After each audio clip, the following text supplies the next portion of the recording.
विद्यार्थियों नमस्कार। जय भारत जय Hind. History by captain doctor Rajendra J Maan Singh. ऐतिहासिक अध्ययन और अनुसंधान की इस कक्षा में मैं captain doctor Rajendra, associate professor department of history, government Dungar college Bikaner, आप सभी का स्वागत और अभिनंदन करता हूँ। विद्यार्थियों, मेरी आज की कक्षा राजकीय डूंगर महाविद्यालय बीकानेर के पाठ द्वितीय प्रश्न पत्र के विद्यार्थियों के लिए और विद्यार्थियों अध्ययन की श्रृंखला के अंतर्गत मैं आज आपसे बात करने वाला हूँ राठौड़ किंग मालदेव ऑफ मारवाड़ की उपलब्धियों के बारे में, भाग 2 के अंतर्गत। तो आइए विद्यार्थियों, हम इस चीज़ को समझने की कोशिश करें कि किस प्रकार से मारवाड़ के इस शक्तिशाली शासक राव मालदेव राठौड़ ने तत्कालीन राजनीतिक परिस्थितियों को अपने अनुकूल में करते हुए अपने विस्तारवादी अभियान की प्रक्रिया किस प्रकार से शुरू की। विद्यार्थियों, अपने दौर की परिस्थितियों का लाभ उठाकर राठौड़ शासक मालदेव ने अपने विस्तारवादी कार्यक्रम की शुरुआत कर दी। अपने विजय अभियानों की श्रृंखला के अंतर्गत सबसे पहले राठौड़ किंग मालदेव ने अपने पड़ोसी सरदारों को, अपने रिश्तेदारों को, जो लगभग स्वतंत्र शासकों की भांति शासन कर रहे थे और जोधपुर राज्य की अधीनता को मन से स्वीकार नहीं कर रहे थे, उनको नियंत्रित करने का निश्चय किया। विद्यार्थियों, यदि हम ऐतिहासिक दस्तावेजों को काफ़ी गहराई से देखें तो विशेष रूप से मारवाड़ राज्य की ख्यात, जो मारवाड़ के इतिहास को जानने की दृष्टि से काफ़ी महत्वपूर्ण है, इस ख्यात के अनुसार 1533 में मालदेव ने फलोदी के भाटी राजपूतों पर हमला किया और फलोदी को अपने राज्य में परास्त कर लिया। फलोदी के भाटी शासकों को परास्त करने के 2 साल बाद 1535 में मालदेव ने अपने समकालीन नागौर के शासक दौलत खान पर हमला किया और दौलत खान को परास्त किया और नागौर पर भी मालदेव का अधिकार हो गया। लेकिन नागौर के खान ने कुछ ही दिनों बाद मालदेव के सैनिकों को खदेड़ कर नागौर पर पुनः कब्जा कर लिया। 2 वर्ष तक संघर्ष चला और 2 वर्ष के लंबे संघर्ष के बाद नागौर पर मालदेव ने अपना पूरा नियंत्रण कायम कर लिया। 1536 ईस्वी में मालदेव ने बिलाड़ा पर हमला किया।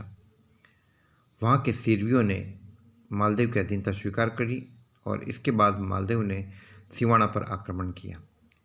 सिवाना पर हमले के पीछे सबसे बड़ा कारण ये था कि नागौर अभियान के समय मालदेव ने सिवाना के शासक डूंगर सिंह को सैन्य सहायता सहित आने के लिए लिखा था, लेकिन उसने मालदेव के आदेश की अवज्ञा की। ऐसी स्थिति में उसे दंडित करने के लिए 1538 में मालदेव ने सिवाना पर हमला करने के लिए एक सेना भेजी, जो कामयाब नहीं हो सकी। तब मालदेव स्वयं सेना के साथ सिवाना गया।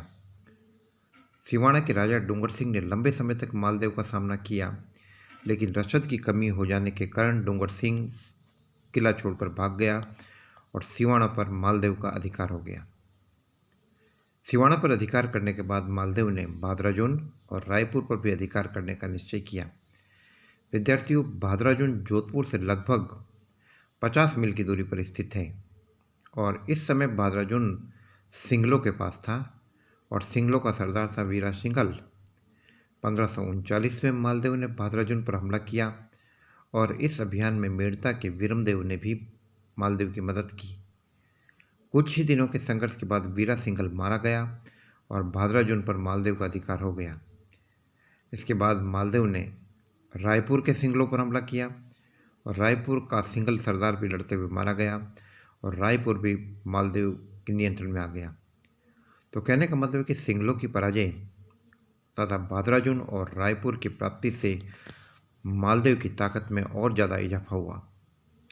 इसके बाद मालदेव ने अपनी नज़रें जालोर की तरफ जमाई। जालोर इस समय बिहारी पठानों के नियंत्रण में था। मालदेव ने जालोर के शासक सिकंदर खान को उसके दुश्मन बलोचियों का दमन करने में बड़ी मदद दी थी, लेकिन सिकंदर खान मालदेव के उपकार को भूल गया और मालदेव को ही समाप्त करने का सोचने लगा। जब मालदेव को इन बातों की जानकारी मिली तो उसने सिकंदर खान को सबक सिखाने का निश्चय किया और 1540 में शक्तिशाली जालोर दुर्ग पर हमला किया और सिकंदर खान को बंदी बनाकर कैद खाने में पटक दिया, जहाँ कैद में रहते हुए उसकी मृत्यु हो गई। जितने भी बाकी बिहारी पठान बचे हुए थे उन सबको जालोर से खदेड़ दिया गया और जालोर सीधा मारवाड़ के नियंत्रण में शामिल कर दिया गया। इसी प्रकार मालदेव ने मेवाड़ की तत्कालीन कमजोर स्थिति का फायदा उठाते हुए मेवाड़ के कुछ क्षेत्रों में भी नियंत्रण कायम किया। बनवीर के शासनकाल में यह अव्यवस्था कायम हुई थी और इसका लाभ उठाकर मालदेव ने मेवाड़ के कुछ क्षेत्र जैसे बदनौर, कोसीथल, बिसलपुर, मदारिया, नाडोल और जहाजपुर पर अपना अधिकार किया और इन क्षेत्रों को अपने सामंतों को जागीर के रूप में दे दिया। नैन्सी की ख्यात, मूणत नैन्सी की ख्यात और कविराज श्यामलदास के वीर विनोद, इन दोनों ही ग्रंथों से ये पता चलता है कि बनवीर के विरुद्ध मालदेव ने उदय सिंह को मदद दी और उदय सिंह को मेवाड़ का सिंहासन प्राप्त करने में उसका सहयोग किया। लेकिन कुछ समय बाद ही दोनों के बीच में तनाव पैदा हो गया और इस तनाव का कारण था जैत सिंह की छोटी बेटी, जो मालदेव की छोटी साली थी और जिसके साथ भी मालदेव विवाह करना चाहता था। उसका विवाह महाराणा उदय सिंह के साथ कर दिया। कुछ विद्वानों का यह मानना है कि मालदेव ने मेवाड़ का सहयोग खोकर अच्छा काम नहीं किया और यह मालदेव को भारी भी पड़ा। इसके बाद मालदेव ने मेड़ता पर अधिकार करने का निश्चय किया, बजाय इस बात के ध्यान में रखते हुए कि मेड़ता के वीरम ने सिंगलों के खिलाफ अभियान में उसकी मदद की थी। राव गंगा ने अपने शासनकाल में मेड़ता का क्षेत्र बरसिंह और दूधा को दिया था। बरसिंह की मृत्यु के बाद दूधा मेड़ता का शासक बना और दूधा के बाद वीरमदेव मेड़ता का राजा बना। राव गंगा के शासनकाल में एक हाथी को लेकर राजकुमार मालदेव और वीरमदेव में वैमनस्य पैदा हो गया और मारवाड़ के सिंहासन पर बैठने के बाद मालदेव ने वीरमदेव को नष्ट करने का निश्चय किया। यद्यपि वीरमदेव ने मालदेव की सेवा करना स्वीकार किया था। जब वीरमदेव मालदेव की सेवा में जोधपुर आया हुआ था, तभी मालदेव ने नागौर के खान तथा पवारों और बरसिंह के बेटों को मेड़ता पर हमला करने के लिए भड़काया और वे मेड़ता पर चढ़ाए।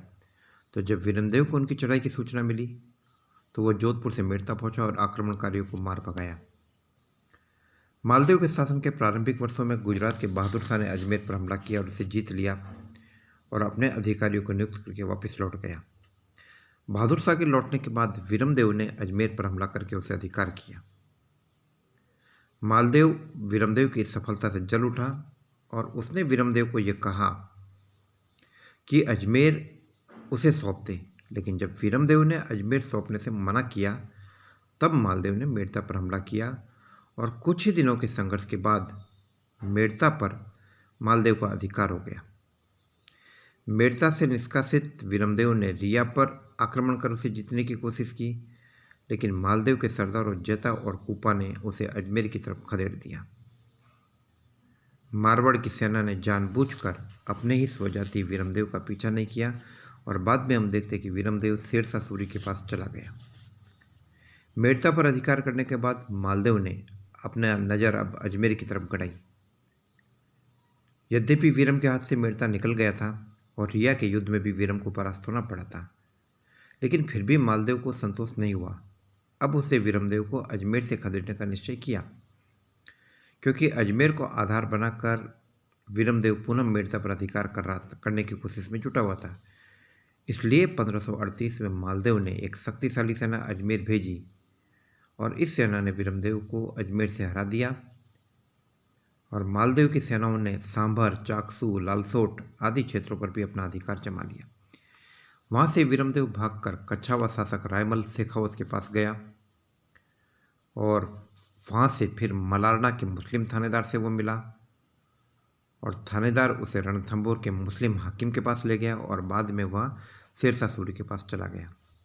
मारवाड़ की ख्यात से जानकारी मिलती है कि मालदेव ने टोंक राज्य का कुछ क्षेत्र और डीडवाना पर भी अपना अधिकार कायम किया और वहाँ पर अपने विश्वस्त अधिकारियों को नियुक्त करके उसने उन्हें जागीर प्रदान की। विद्यार्थियों, मैंने अभी आपसे मालदेव के कुछ विजय अभियानों की चर्चा की, जो अपने भादरा जोन के सिंगलों के खिलाफ, रायपुर के सिंगलों के खिलाफ, मेड़ता के वीरमदेव के खिलाफ और अजमेर पर अधिकार करने की कोशिश से जुड़ा हुआ था। जहाँ एक तरफ मालदेव के राज्य की सीमा बढ़ती जा रही थी विद्यार्थियों, वहीं दूसरी तरफ यह बात भी गौर करने लायक है कि मालदीव के शत्रुओं की तादाद भी अब तेजी के साथ बढ़ती जा रही थी। इन्हीं तथ्यों के बारे में विद्यार्थियों में आपसे आगे की कक्षा में बात करूंगा, पार्ट 3 में। जय भारत, जय हिंद।